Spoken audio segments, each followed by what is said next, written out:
அனைவருக்கும் வணக்கம். இந்த பதிவில் என்ன பார்க்க போகிறோம்னா, பழனி முருகனுடைய நவபாசன சிலையில் ஒளிந்திருக்கக்கூடிய ரகசியம் என்ன, முருகன் எப்படி பழனி மலைக்கு வந்தார் என்பதை பற்றிய சுவாரஸ்யமான தகவல்களை தெரிஞ்சுக்கலாம். வீடியோவை ஸ்கிப் பண்ணாமல் முழுசாக பாருங்கள். சேனலை இன்னும் சப்ஸ்கிரைப் பண்ணலன்னா சப்ஸ்கிரைப் பண்ணிக்கோங்க. கூடவே இருக்கிற பெல் ஐக்கானையும் கிளிக் பண்ணிக்கோங்க. வாங்க வீடியோக்குள்ளே போகலாம். உங்களுக்கு முருகப்பெருமான் பிடிக்கும் அப்படின்னா முருகனுக்கு அரோகரா, கந்தனுக்கு அரோகரா, கடம்பனுக்கு அரோகரா என்ற வாசகத்தை மறக்காமல் கமெண்ட் பாக்ஸில் கமெண்ட் பண்ணுங்கள். ஜோதிட ரீதியாக உங்களுக்கு சந்தேகம் இருந்துச்சுன்னா இந்த வீடியோவுக்கு கீழே டிஸ்கிரிப்ஷனில் வராகியம்மன் ஜோதிட நிலையத்தோட தொலைபேசி எண் கொடுத்துருக்குறேன். இந்த எண்ணுக்கு தொடர்பு கொண்டு பேசி பாருங்கள். உங்கள் வாழ்க்கையில் இருக்கக்கூடிய அனைத்து பிரச்சனைகளுக்குமே சரியான தீர்வு கிடைக்குங்க. பழனி தண்டாயுதபாணி சாமி கோவில் அல்லது பழனி முருகன் கோவில்னு சொல்லக்கூடிய முருகனுடைய சிறப்புடைய கோவில்களில் இதுவும் ஒன்றாக சொல்லப்படுதுங்க. இந்த ஆலயம் பார்த்தீங்கன்னா தமிழ்நாட்டில் மதுரையில் இருந்து 115 கிலோமீட்டர் மேற்கே இருக்கக்கூடிய பழனியில் அமைஞ்சிருக்குதுன்னு சொல்லலாங்க. இங்கே இருக்கக்கூடிய முருகன் சிலை போகர் என்னும் சித்தரால் உருவாக்கப்பட்டதாகுங்க. முருகனது கோவில் குன்றின் உச்சியில் அமைந்திருக்குதுன்னு சொல்லலாங்க. அதே போல் இது முருகனின் அறுபடை வீடுகளில் ஒன்றாகவும் சொல்லப்படுதுங்க. ஒரு நாள் பார்த்தீங்கன்னா ரொம்பவே அரிதாக கிடைக்கக்கூடிய நாணப்பழத்தை பரமசிவனுக்கு படைப்பதற்காக நாரதர் கொண்டு வந்தார்னு சொல்லலாங்க. அப்போது பக்கத்தில் இருந்த உமையவள் அந்த பழத்தை தன்னுடைய மகன்களான குமாரனுக்கும் விநாயகருக்கும் பகிர்ந்து கொடுக்க விரும்பியதாகவும் சொல்லப்படுதுங்க. ஆனால் பரமசிவனோ பழத்தை பகிர்ந்து கொடுத்தால் அதனுடைய தனித்தன்மை போய்விடும் என்று சொல்லிவிட்டாராங்க. இதனால் இது யாராவது ஒருத்தருக்கு தான் தர முடியும்னு சொல்லி ஒரு போட்டியை வச்சிடறாமாங்க. அது என்ன போட்டினா, உலகத்தை முதல்ல யார் சுற்றிட்டு வராங்களோ அவங்களுக்கு இந்த நாணப்பழம் பரிசாக கொடுக்கப்படும்னு அறிவிச்சாராமாங்க. அதுக்கு பிறகு பார்த்தீங்கன்னா குமாரனோ தன்னுடைய மயில் வாகனத்தில் ஏறி உலகத்தை சுற்றி வந்தாராங்க. ஆனால் விநாயக பெருமான் பார்த்தீங்கன்னா தன்னுடைய பெற்றோரே உலகமாக நினச்சி அவங்க 2 பேரையுமே சுற்றி வந்து அந்த நாணப்பழத்தை பரிசாக பெற்றுவிட்டாருன்னு சொல்லப்படுதுங்க. இதனால் கோபம் அடைந்த ஏமாற்றம் அடைந்த குமாரன் பார்த்தீங்கன்னா அனைத்தையும் துறந்து விட்டு பழனி மலையில் வந்து குடியேறியதாகவும் சொல்லப்படுதுங்க. அன்றிலிருந்து அவர் நின்ற இடம் பழனி, அதாவது பழனின்னு அழைக்கப்படுதுங்க. பழனி மலை அங்கே வருவதற்கு உதவி செய்தவர் இடும்பன் ஆவாருங்க. அவர் ஒரு பெரிய தராசில் உதவியோடு பழனி மலையும் இடும்பன் மலையும் தூக்கி கொண்டு வந்ததாக புராணங்களில் சொல்லப்படுதுங்க. புராணங்களில் இப்படி பெயர் காரணங்கள் எது சொல்லப்பட்டாலும் சரிங்க, பழனம் என்ற பழந்தமிழ் சொல்லின் அடிப்படையில் இருந்து தான் பழனி என்ற பெயர் உருவாகியதாகவும் சொல்லப்படுதுங்க. பழனம் என்ற சொல் விளைச்சலை தருகிற நிலத்தை குறிப்பது என்பதாகங்கம்மாங்க. அப்படிப்பட்ட நல்ல விளைச்சல் நிலம் நிறைந்த பகுதி என்பதால் பழனி என்று பெயர் வந்ததாக சொல்லப்படுதுங்க. முருகருடைய நவபாசன சிலை பார்த்தீங்கன்னா சித்தர்களின் ஒருவரான போகரால வடிவமைக்கப்பட்டதுன்னு சொல்லலாங்க. நவபாசனம் என்பது 9 வகையான நச்சு பொருட்கள் சேர்ந்த கலவையாகுங்க.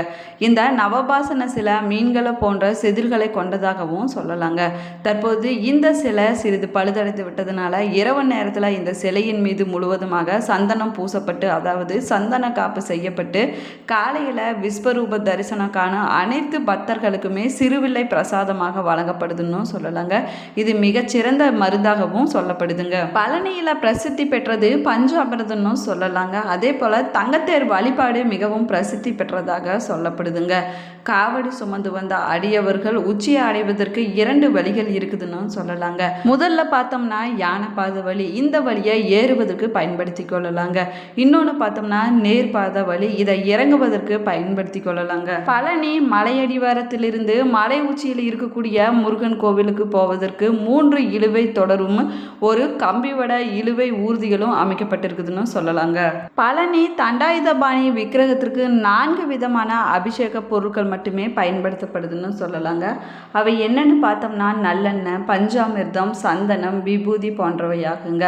பன்னீர் மார்கழி மாதத்தில் மட்டும் பயன்படுத்தப்படுதுன்னு சொல்லலாங்க. இவகளில் சந்தனம், பன்னீர் தவிர மற்றவையெல்லாம் தண்டாயுதபாணியின் சிரசில் வைத்து உடனே அகற்றப்பட்டு விடுதாமாங்க. அதாவது முடி முதல் அடிவரை அபிஷேகம் என்கிற முழு அபிஷேகம் சந்தனத்துக்கும் பன்னீருக்கும் மட்டும்தாங்க இருக்குது. இது சிரசு விபூதி என்பது சித்தர் உத்தரவால் பக்தர்களுக்கு வழங்கப்படக்கூடிய ஒரு பிரசாதம். அது கிடைப்பது ரொம்பவே புண்ணியம்னு சொல்லலாங்க. ஒரு நாளைக்கு 6 முறை தண்டாயுதபாணிக்கு அபிஷேகம் மற்றும் அலங்காரங்கள் செய்யப்படுதுன்னு சொல்லலாங்க. இந்த அபிஷேக அலங்காரம் பார்த்தீங்கன்னா 5 முதல் 7 நிமிடத்திற்குள் முடிந்து விடுமாங்க. அபிஷேகம் முடிந்து அலங்காரம் செஞ்சு விட்டாங்கன்னா அதற்கு பிறகு அடுத்த அபிஷேகம் வரும் வரை மாலை சாற்றுவதோ பூக்கள் அர்ச்சனை செய்வதோ கிடையாதுங்க. இரவு நேரத்தில் முருகப்பெருமானுடைய மார்பில் மட்டும் வட்ட வடிவில் சந்தன காப்பு சாத்தப்படுதுங்க. விக்கிரகத்துக்கு 2 புருவங்களுக்கு இடையே ஒரு பொட்டு அளவுக்கு சந்தனம் வைக்கப்படுங்க. முன்னொரு காலத்தில் சந்தன காப்பை முகத்துலையும் சாத்திட்டு இருந்தாங்க. பின்னாளில் இந்த முறை மாற்றப்பட்டதாகவும் சொல்லலாங்க. தண்டாயுதபாணியோட விக்கிரகம் பார்த்தீங்கன்னா ரொம்பவே சூடாக இருக்குமாங்க. அதனால் இரவு முழுவதுமே அந்த விக்கிரகத்திலிருந்து நீர் வெளிப்படணும் சொல்லலாங்க. இந்த நீரை அபிஷேக தீர்த்தத்துடன் கலந்து காலையில் அபிஷேகம் நடக்கும்போது அங்க வரக்கூடிய பக்தர்களுக்கு பிரசாதமாக கொடுக்கப்படுதுங்க. பழனி தண்டாயுதபாணி சிலையில இருக்கக்கூடிய நெற்றியில ருத்ராட்சம், கண்ணு, மூக்கு, வாய், தோள்கள், கை, விரல்கள் போன்றவை மிக அற்புதமாக ஒளியால் செதுக்கப்பட்டது போல தெளிவாக இருக்குமாங்க. இது போகருடைய கைவண்ணனும் சொல்லப்படுதுங்க. அந்த சிலையை சுற்றி எப்பொழுதுமே ஒருவித சுகந்த மனம் இது வரைக்குமே ஒருபோதுமே வெளியே உணர முடியாத அளவுக்கு பரவி இருக்குன்னு சொல்லலாங்க. இந்த சிலையை செய்வதற்கு போகர் எடுத்துக்கொண்ட காலன்னு பார்த்தோம்னா 9 வருஷம் ஆகுங்க. அம்பாள், முருகர், அகத்தியர் இவர்களுடைய உத்தரவுக்கு பின்புதாங்க போகர் இந்த சக்தி வாய்ந்த சிலையை செய்ய முயற்சி செய்தார்னு சொல்லப்படுதுங்க. இதற்காக 4000க்கும் மேற்பட்ட மூலிகைகளை பல இடங்களிலிருந்து தேர்வு செய்து கொண்டு வந்ததாகவும் சொல்லலாங்க. 81 சித்தர்கள் இந்த நவபாசன சிலையை போகர் சொன்னபடி தயார் செய்தாங்களாங்க. இது பொதுநல எண்ணத்துடன் செய்யப்பட்டதால காலமும் இயற்கையும் தான் சீற்றத்தை குறைத்து கொண்டு சித்தர்களுக்கு உதவி செய்ததாக இன்னொரு துணுக்கு தகவலும் இருக்குதுங்க. போகர் பார்த்தீங்கன்னா இகபரத்தில் இருக்கும்போது தன்னுடைய மனைவிக்கு கொடுத்த வாக்கை காப்பாற்றுவதற்காக முருகனுக்கு மேற்கு திசை நோக்கி பிரதிஷ்டை செய்தாருன்னு சொல்லலாங்க. இதனால மலை நாட்டில் உள்ளவங்களுக்கு பழனி முருகன் குல தெய்வமானாராமாங்க. கல்லில் சிலை செய்து பிரதிஷ்டை செய்து கட்டிய எத்தனையோ கோயில்கள் சிதிலமடைந்து போயிருந்தாலும் நவபாசனத்தினால சிலை செய்த இந்த கோவில் மட்டும் மேலும் மேலே வளர்ந்து கொண்டு போவதற்கு காரணம் சித்தர்களுடைய மகிமைன்னு சொல்லப்படுதுங்க. பழனி தண்டாயுதபாணி சிலைக்கு இடது பக்கத்துல ஒரு சின்ன மரகத லிங்கம் இருக்குதுங்க. அவரை தரிசிக்க வேணும்னா வலது பக்கமாக போய் தீபம் காட்ட வேணுங்க. ஏன்னா தீப ஒளி இல்லாம அந்த லிங்கத்தை தரிசனம் செய்ய முடியாதாங்க. பழனியில 2 மரகத லிங்கம் இருக்குதுன்னு சொல்லலாங்க. ஒன்று முருகன் சன்னதியில இருக்குதுங்க. இன்னொன்று பார்த்தீங்கன்னா போகர் சமாதியின் மேல் இந்த இருக்குதுன்னு சொல்லலாங்க. இந்த 2மே போகர் பூஜை செய்ததாக சொல்லப்படுதுங்க. போகர் தமிழ்நாட்டில் இருக்கக்கூடிய பிரபலமான சித்தர்கள்ல ஒருவராக வருங்க. இவர் நவபாசன முருகன் சிலையை செய்ததே மிகச் சுவையான தகவலாகவும் சொல்லப்படுதுங்க. அகத்தியர் பார்த்தீங்கன்னா தன்னை நாடி வருவோருக்கு பஸ்பம், வில்வை போன்ற மருந்துகளை கொடுத்து நோயை குணப்படுத்தி வந்தாருன்னு சொல்லலாங்க. ஆனால் போகரோ நவபாசனம் கொண்டு செய்த வில்வைகளை தன்னை நாடி வருவோருக்கு கொடுத்து வந்தாராமாங்க. அகத்தியரோட மருந்துகளால் மக்கள் சீக்கிரமாக குணமடைந்து வந்ததாகவும் சொல்லலாங்க. ஆனால் போகருடைய மருந்துக்கு வீரியம் அதிகமாக இருந்ததால மக்கள் அதிக அளவில் உயிரிழந்தாங்கன்னு சொல்லப்படுதுங்க. இதை பார்த்த போகர் நவபாசனத்தினால ஒரு சிலை செய்த முடிவு செய்தாருங்க. அந்த நவபாசன சிலையின் மீது சந்தனத்தை பூசி அதிலிருந்து ஒரு குண்டுமணி அளவுக்கு வில்லையாக தன்னை நாடி வருவோருக்கு அளித்து நோயை குணப்படுத்தி வந்தார் என்பது பழனியில வழங்கி வரக்கூடிய ஒரு செவிவழி செய்தியாகவும் சொல்லலாங்க. வையாவி கோப்பெரும் போகன் என்று அழைக்கப்படும் கடையேழு வள்ளல்களில் ஒருவரான மயிலுக்கு போர்வை தந்த போகன் பிறந்த குடிக்கு பேர் ஆவியர் குடியாகுங்க. அந்த குடி அமர்ந்த அரசு புரிந்த இடந்தாங்க அவினன் குடின்னு சொல்லப்படுதுங்க. இங்க இருக்கக்கூடிய முருகன் பார்த்தீங்கன்னா நவ கிரகங்களுள் அடக்கம் என்பதால இங்கு வந்து வழிபட்டா நவகிரக தோஷம் நீங்கிவிடணும் சொல்லலாங்க.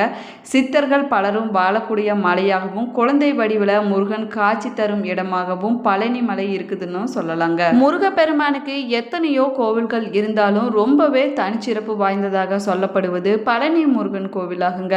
தமிழ் கடவுளான இவருக்கான கேரளாவில் இருந்து மட்டும் இல்லாம உலகத்தில் இருந்து பல்வேறு பகுதியில் இருந்து ஏராளமான பக்தர்கள் பழனி மலைக்கு வந்து முருகப்பெருமான தரிசனம் செஞ்சுட்டு போறாங்கன்னு சொல்லப்படுதுங்க. முருகப்பெருமான இங்கு மட்டுமே ஆண்டி கோலத்துல காண முடியுங்க.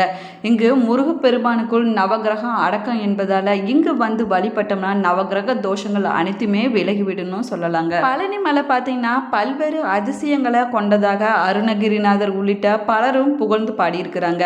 வாழ்க்கையே மாற்றி தரும் பழனி மலை ஆண்டவன் கொங்கு நாட்டு வியாபாரிகள் பலருக்கு முதலாளியாகவும் பங்குதாரராகவும் இருந்து வருறாருன்னு சொல்லலாங்க. தமிழ் கடவுளான முருக பெருமானுடைய அறுபடை வீடுகள்ல 3ஆம் படை வீடாக இருப்பது பழனி தண்டாயுதபாணி சாமி கோவில் ஆகுங்க. இந்த கோவில்ல பார்த்தீங்கன்னா தினந்தோறும் ஆயிரக்கணக்கான பக்தர்கள் வந்து முருகப்பெருமானை வழிபட்டுட்டு போறாங்கன்னு சொல்லலாங்க.